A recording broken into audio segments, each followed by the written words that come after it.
folks. Welcome to your Gersnet immediate post-match reaction pod, coming to you in association with Forest Precision Engineering. My name's Alec Anderson, and you can add that name to the list of people who've let you down today, because I'm a big fat liar.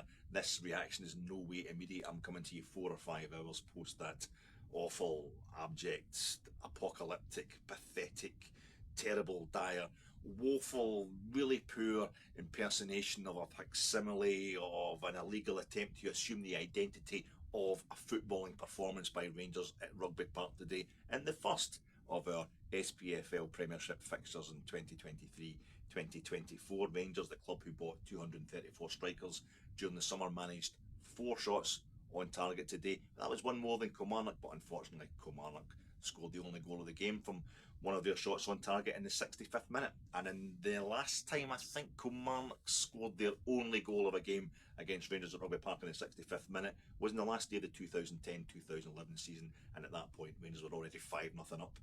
And I feel as if we've been punished ever since by Kilmarnock for that perfect performance we had in Walter Smith's last game as manager when we clinched the title at Rugby Park over a decade ago. I think only really maybe the 4-2 win at the Westfalen, maybe the 3-0 win against Leon kind of contends with that day at Rugby Park for a kind of perfection. You never get actual perfection, but the standard of performance matching the need for a high standard performance. We were 3-0 up within 7 minutes that day at Rugby Park, and with Celtic, obviously, if we slipped up, they were ready to win the league in the last day of that season. But I feel as if ever since then, I mean the following season, 2011-2012, the only season in which Alan McCoy's managed Rangers in the top flight, the first game back at Rugby Park after we'd clinched the title there in 2011, we lose 1-0 to a goal 10 minutes from the end. This is before the plastic, I'm sure. Before the plastic pitch. Later that season we go into administration, of course, and the first opponent we have after the announcement that Rangers had entered administration at a packed Ibrox, an Ibrox full of emotion, it was Kilmarnock, and they beat us 1-0 with a goal by Dean Shields, who we would sign when we went into liquidation. Sasha Papac sent off that day as well. Do you remember Pedro Caixinha? When his coat was in a shaky peg with Kilmarnock at Ibrox midweek, Steve Clarke's first game as Kilmarnock manager. Rangers are 1-0 up. Pedro looks like he just needs one more goal to kind of seal the safety of his job for a few more games anyway. And we got a penalty, the very last kick of the ball in injury time, and Kilmarnock saved the penalty, got the park and equalised, and Pedro was sacked the next day. But it's mostly at Rugby Park where we do this thing that we did today, where we turn up and go through the motions, and we move the ball about. We've got plenty of possession, but you can tell straight away that it's not going to happen. I've seen us going to Rugby Park in the last 10 years and taking the lead, I think at least 3 times. I might be misremembering this. You remember Graham Murty's first game, I think, as official Rangers manager? Was it Josh Windass? We scored, it was like a Saturday lunchtime kickoff live in the telly. We went 1-0 up, but by that point the rot had already set in, the rhythm wasn't there, the desire wasn't there. Kilmarnock looked like their game plan was working better than ours, and it did, and they beat us. They do that thing where they come back and they'll equalise and then they'll score the winner late on. I think they've done that against us 2 or 3 times anyway at Rugby Park in the league. We do well against them in the cup, 5-0 in a Scottish Cup replay. We pasted them at Ibrox under Steven Gerrard, who also beat, I think, Steve Clarke's Kilmarnock 4-1, I think it 4-2, I think it's 4-1 in a kind of Sunday afternoon League Cup match at Rugby Park. Alfred Morelos getting a hat-trick. But in the league, they just do this thing to us where we really need a result. It's usually a defeat, or they'll snatch a draw against us. It really, kind of sets a bad tone. I remember under Steven Gerrard, he'd started doing quite well towards the end, getting a bit of his first season in charge, where we'd done well in the league. We'd win a bit New Year. We were going to be proper contenders for the title. We'd kind of thrown it away, but we're getting a bit of momentum back, which was really vital at that stage of our kind of recuperation, more time in the lower leagues, and we were getting a bit of form back towards the end of the season, including a defeat of Celtic at Ibrox, and then we went to Rugby Park. The league was done and dusted. It was over officially, and Gerrard rested a few players and all that, and we ended up losing the game. And that was when Steve Clarke did his bye-bye Rangers bit at the end, and that really affected us. That's the kind of thing that it was the same today. Nothing's won or lost today. I mean, the Sky commentators were telling it was Kenny Miller and that guy. He just doesn't seem to retire. The commentator, they're telling you that it's the first time Rangers have lost the first game of a league season since Dick Advocaat in 98-99 season. Of course, we went on to win the double that season and then won the treble the following season. And that was a Rangers team that did a lot of changes that pre-season as well, with the kind of influx of Dutch players and what have you, the kind of orange revolution under the little general. And it's sometimes you need to lose these games to give the players a kind of slap about the face or what have you. But I feel as if everything that we thought was going to be cured by this influx of players, by these massive changes that Rangers have made. I mean, changes in the boardroom, changes in the dressing room, changes in the back room. My God, we've got a bar now getting set up in the old Rangers shop. We've got a museum, Edmiston House, and that all looks great, and it's really valuable stuff. I'm really proud of Rangers for doing all that. But a lot of the changes of personnel just now just look like changes that don't necessarily look like upgrades. And you need a game like today to get everybody on board, get everybody behind the manager. Michael Beale, because he doesn't have any trophies to his name, and until he's got material evidence that he's a good manager, there'll always be these doubts that today are manifested as he looks like somebody trying to impersonate what he thinks a good football manager would come across like. His post-match stuff was really poor today, really worrying.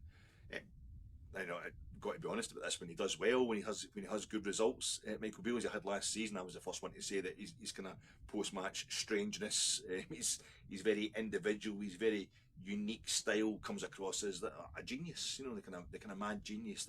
The mad professor is a bit of a guru, and he's just so far ahead of his time that we don't quite get what he's talking about, or the way that he talks. But today it was really poor. He was trying to tell us there was good aspects to that performance today.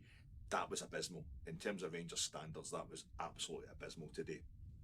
A complete write-off. I think Jack Butland maybe is the only kind of positive I got today, because he can come off his line. He comes out well. And the fact that he had to today, because Connor Golson wasn't match fit and John Souttar wasn't at his best. Defence was pretty poor, pretty shaky, but at least we've got that thing. Alan McGregor's been, too old for the last year and a half, 2 years, not probably commanding his box. So Jack Butland was the only kind of positive for me today, in the way he was coming out and helping the team who was having a kind of bad time of it, with plenty of the ball, but it was just getting moved about. There was this bad thing today where we're combining all the worst things of Gio's reign with all the worst things of the very early stages of Steven Gerrard's reign. The ball's getting moved about in the same way. We got a ton of corners, but Tavernier goes and takes the corners from the left hand side, and Borna Barisic, your left back, goes and takes corners from the right hand side. So they're all in swingers. They're just doing that relentlessly as if it's still a thing. I mean, it was nice back in January when it was a nice change from what Gio had been doing. But teams are right onto that, especially teams like Kilmarnock with any Derek McInnes team is going to pick up on that kind of stuff straight away. And do you know a Kilmarnock team in the last 10 years that hasn't been really delighted to have Rangers throwing high balls into them? But even with high balls, despite the big physical units that we have in this team now, they weren't really going anywhere. They weren't connecting with anybody. John Lundstrom playing today, and he's a guy who looked like he completely checked out of life at Rangers when he came on against Olympiacos in that pre-season friendly the other week. He's a bit at fault for the fact that we concede this shy to Kilmarnock, but it's a shy in the 65th minute. They hurl it into our box, and the other thing, the things we've been looking for were greater sharpness in front of goal. That's what we're buying in all these strikers. We get so many strikers. Kenny Miller today was it Dessers? He's saying you've got your Seamas, your Dessers, and your Lammers, and you're like, no, Kenny, Dessers, and it'd be Dessersies and Lammersies. That's their names end in S, but they do sound like boys that you play fives with down the pits. Davy Lamb, they call him Lammers, and they'll say Big Desmond, he's Dessers. And they played like that. They played like that too. I think Seema looks like a guy who's got the skill and he's got the fitness, but he's really short on confidence. Maybe he had too many loans since he was expected to make it really big after his kind of the purple patch at Slavia Prague. Dessers, I was glad to discover during the summer there when I was trying to have a bit of time free from Rangers to recover from last season. I was glad to discover eventually that he hadn't been playing towards the end of last season, so he was a guy who needed to get his match fitness back, because he looks like he's got it, but he just doesn't have the skills just now. He's got the basics, he's got the nous, he's got the skills, but he just doesn't have the match fitness at this moment. Sam Lammers, who's been great in pre-season, he's been the best thing I've really seen from his pre-season. In terms of the new arrivals, James Tavernier's been the best thing we've had during the pre-season. He just keeps scoring goals and setting up goals. But Sam Lammers, he was kind of disappointing today. Is he part of is it a front three? Is it 4-3-3? Is it a front three? Is Lammers playing as a striker or a kind of wide option in the left? Or is he coming back and kind of sitting behind the first two strikers? I don't really know. We didn't really get enough chance to prove it today. But the midfield, there was no Todd Cantwell. He didn't start the game, so that was kind of controversial. But I think it's more worrying for Todd Cantwell than it should be for us, the number of players we've purchased. Nico Raskin put himself about, and I say John Lundstrom, he gives away the shy that leads to the goal, but John Lundstrom's one of the guys who, it would sum up a performance like that today. He's very capable of looking the business without doing anything. I think he had 1 over 4 shots on target today, mind you. He actually went out for one of those multitude of corners, but he didn't actually do anything particularly brilliant today. Kind of posted missing, well, just awful, just really bad. And Borna Barisic, the man, what we wanted to cut out was the individual errors. This just kind of stopping, just not concentrating last season. The whole thing last season was Gio had given them a terrible pre. That was the rumours. That was the chat that was coming out. Giovanni Van Bronckhorst didn't give the players a proper pre-season in terms of fitness. He didn't do the old Gull and Sands thing where he's got absolute fitness into legs. So I was really heartened after the disappointing performances in a couple of pre-season friendlies when Yanis Hadji came out and said it was the toughest pre-season he'd been through, and he's been to Galatasaray. These are high-end clubs, although we'll be seeing Genk anytime soon. But so for the hardest pre-season that Yanis Hadji's been through, to be at Rangers was quite impressive, and I thought, well, that's what it is. The players are just knackered, and the chat was that the manager was being kind of brutal on them, being kind of really hard on them, by almost like one of these kind of unique fighting force fitness regimes like SAS or Navy SEALs, where they're making you basically carry a tank on your back and do 100 press-ups while you've got to memorise the first 4 pages of the phone book or something like that. Just taxing from all angles so that when we arrived at the start of the season, bang, we'd be ready to go. And those mistakes that we saw last season against Celtic, which to me were just down to fitness, just down to basic sharpness. The difference between us and Celtic last season was minimal, but it's massive. Because they win all the trophies, they're the only team that can stop us, but they did stop us because we were just not fit enough, not sharp enough. I think particularly games at Hampden early on in the season at Trounsby took at Parkhead, starting with a few players turning their back on the ball and what have you. Same thing happened the 2 games we lost to Celtic at Hampden last season, just basic errors. So you're hoping that's all been rolled out this season. The fitness will take care of that, and then we got there today, and Borna Barisic, just a Kilmarnock player goes and stands on the byline while they're taking a shy, and that freaks us out. Borna goes and stands next to him, but then the minute the ball comes into play, the minute the move becomes active, the minute this guy's supposed to do something, Borna just watches him walk away from him. Doesn't go, he just doesn't go, he doesn't track his man, it's basics. So this fella just runs in front of, I think it was Seema that was about taking head the ball away, and John Suter's coming behind him as insurance. The fella doesn't even, the Kilmarnock player, I don't remember his name, he doesn't even make contact with the ball with his head. He just causes enough confusion for the ball to flump down in between John Suter's feet, and before he can work out that he should be kicking it rather than heading it, the Kilmarnock player just pokes it home from, I don't know, was it 8 yards or something like that? Just a ghastly goal. Great for Kilmarnock, obviously. This is what they've been working at, and that's the thing, that's what they're working at. Their game plan is getting closer and closer to fruition as the game goes on, and Rangers just don't respond. We don't even throw the kitchen sink at it. We don't even look like we know where the kitchen sink is, or what a tap is in. It's just terrible. It's not one of those things, but it's still kind of, it's no Rangers, they're more like strangers. Everybody was in the same level. Everybody looked like they knew each other and they knew what they're supposed to be doing. But what they were supposed to be doing was just running about into various areas of where they made no threat whatsoever to Kilmarnock. Kilmarnock just contained us so easily today. As the game went on, they get more and more emboldened, they get more and more confident. And yet again, we've seen this story so many times before, particularly at Rugby Park.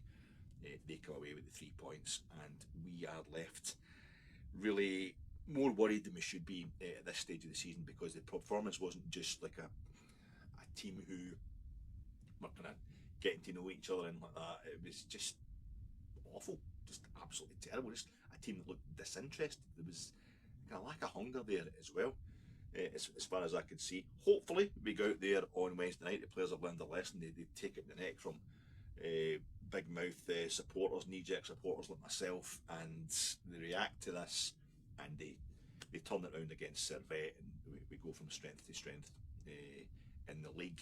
But they will need to.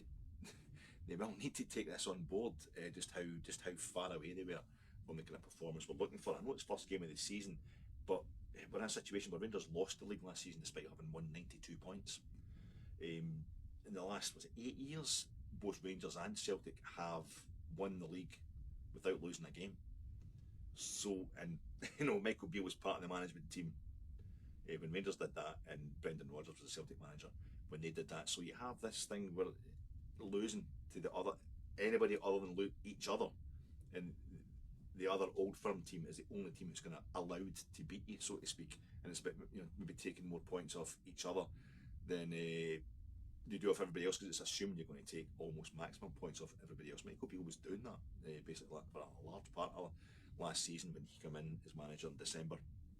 So losing one game can be a bit of a disaster, and we certainly played like that today, as if it was a disaster. It was just an absolute disaster. Listen, I'm lacking in match fitness in terms of podding, as Rangers were lacking in match fitness in terms of winning us this league title today.